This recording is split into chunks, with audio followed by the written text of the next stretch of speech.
Bernardo and all the MEDED team for giving me this opportunity to present our activities related to aquaculture. First of all, I was very impressed by the quality of the work done under the framework of this MEDED project. All presentations were really interesting. And for sure, we will use some key outputs to improve again our work.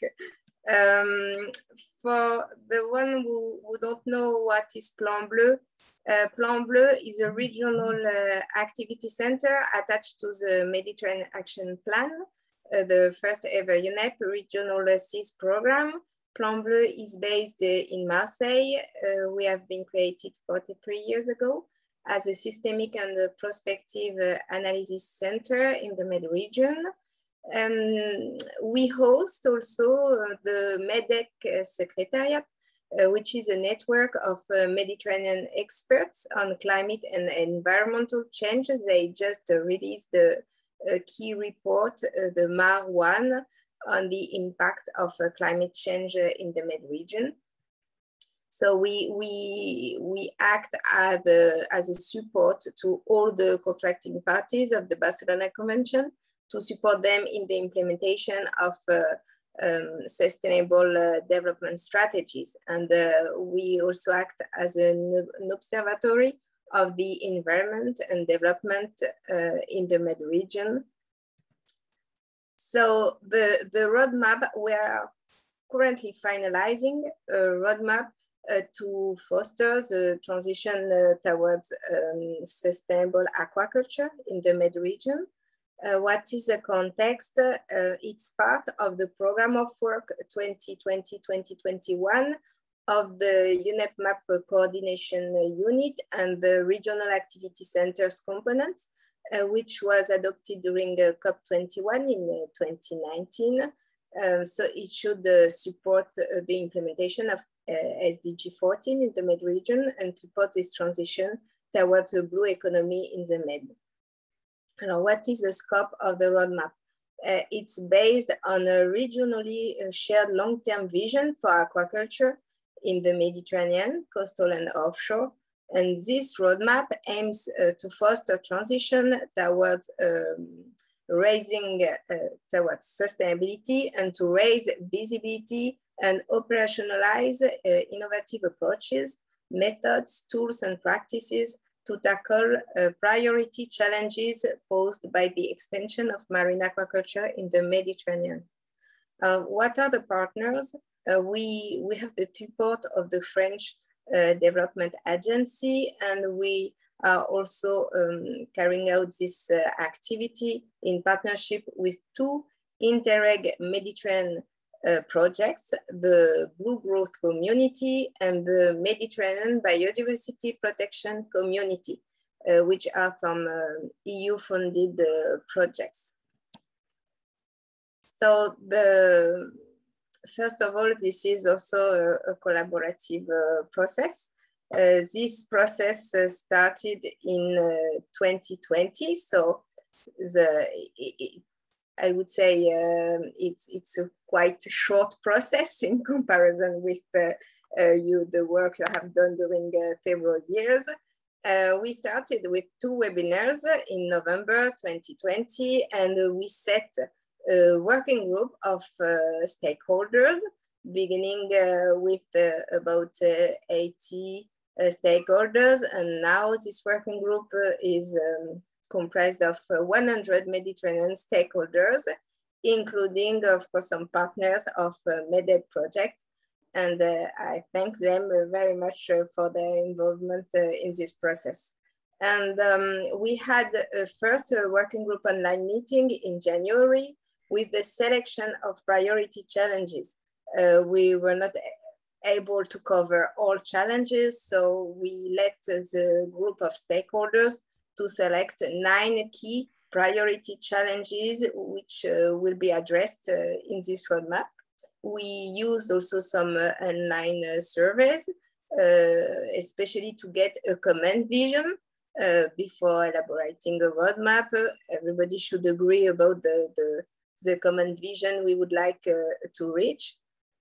And we had first a draft roadmap in May this year, then a second working group online meeting, a second draft roadmap in June was available.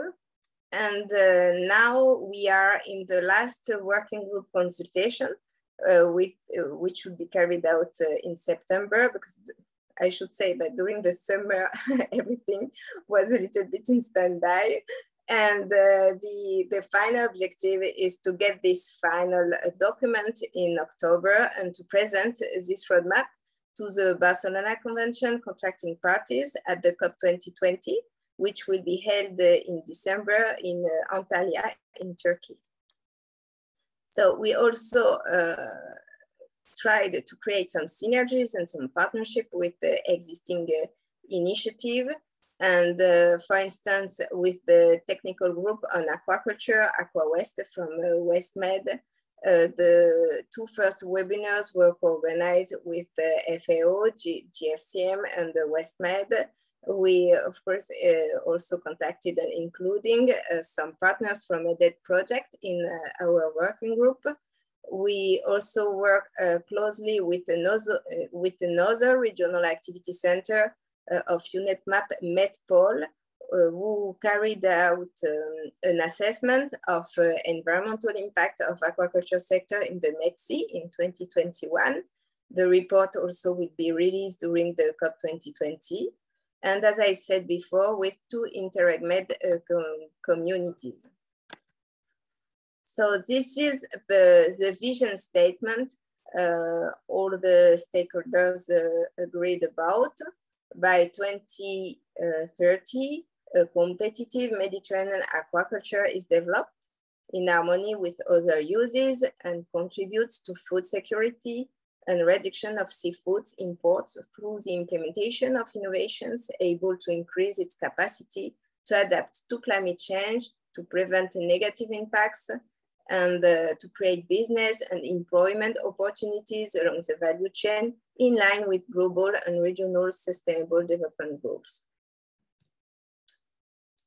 As I said, we identified 9 key challenges or priority challenges, and also some related innovation. It's more for methodological purpose. We divided these challenges in the 4 categories: governance, environmental, economic, and social. But as you show before, the issue of social acceptability typically is a transversal issue. For governance, the 2 key challenges identify what the space, occupation, and conflict amongst use, the science-based decisions-making processes. From the environmental aspect, the issue of eutrophication with the loss of biodiversity and habitats, the vulnerability to climate change, and the social part, the issue of poor access to information, low education, the social acceptability, and the issue of small communities revenues relying on fishing. And at last, on the economic side, the disconnection between sector development strategies and market evolution, and the poor entrepreneurial and finance tools. These are a table summarizing the innovation we identified and raised in this roadmap. So, as everybody knows, the ASA, for instance, the GSUs, we, of course, the Bay of Monastir, we already included some case studies to illustrate this innovation from the MEDET project, for instance. And you have also the integrated multi-trophic aquaculture, the biofloc technology, sorry. For the economic challenges, we also propose the implementation of a system approach framework. I will not go into detail now, but of course I'm available to tell more about that. So for the social acceptability, of course, the participatory approach to evaluate social acceptability, but you know very well this issue, and it will also be raised in this roadmap. And the idea is to give an overview in a synthetic document of what is already available to foster what are the solutions already available to address these 9 priority challenges, and to give also some steps. And we also included a list of criteria which are necessary to facilitate the implementation of this innovation. What are what is the context or framework which can which is a prerequisite to implement this innovation? What are the next steps? As I said, the validation, the final validation by the working group, the presentation of the document, and we already work on a second phase. The purpose is to implement some innovation which have been raised in this roadmap, especially the ASA, in partnership with the WestMed and possibly SIAM, but also IFREMER, the different partners who worked also on this social acceptability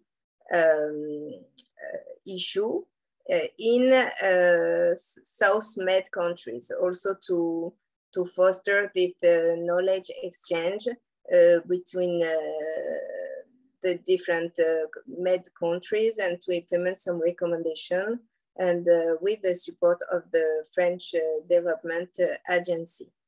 I would like also to mention that MEDPOL, so Northern Regional Activity Center from UNEP-MAP, is committed, has been mandated by the contracting parties of the Barcelona Convention to develop a regional plan to minimize water pollution caused or induced by aquaculture sector.